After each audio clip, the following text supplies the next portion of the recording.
ચલો આપણે બનાવીએ આજે મહારાષ્ટ્રીયન સ્ટાઇલ કાંદા પૌવા. એક પેનમાં આપણે તેલ મૂકીશું, એમાં આપણે રાઈ નાખીશું, રાઈ ફૂટી જાય એટલે જીરું નાખીશું અને પછી આપણે હિંગ નાખીશું. પછી આપણે એમાં નાખીશું કડી પત્તા અને આપણે ચોપ કરેલા કાંદા નાખી દઈશું. આપણે મીડિયમ ફ્લેમ ઉપર કાંદાને સોટે કરીશું અને આપણે એમાં તીખાસ પ્રમાણે ચોપ કરેલા લીલા મરચાં નાખીશું.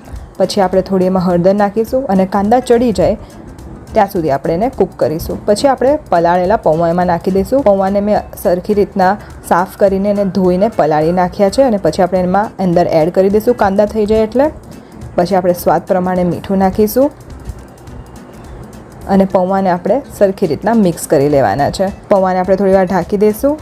જોઈ શકો છો આપણા મસ્ત ક્વિકલી બની જાય એવા કાંદા પૌવા રેડી છે. એમાં થોડું લીંબુ અને આપણે ચોપ કરેલા ધાણા એમાં અંદર એડ કરી દઈશું અને આપણે પૌવાને સરસ મજાથી સેવ અને લીંબુ સાથે ડેકોરેટ કરીને ચા સાથે એન્જોય કરીશું. આવજો.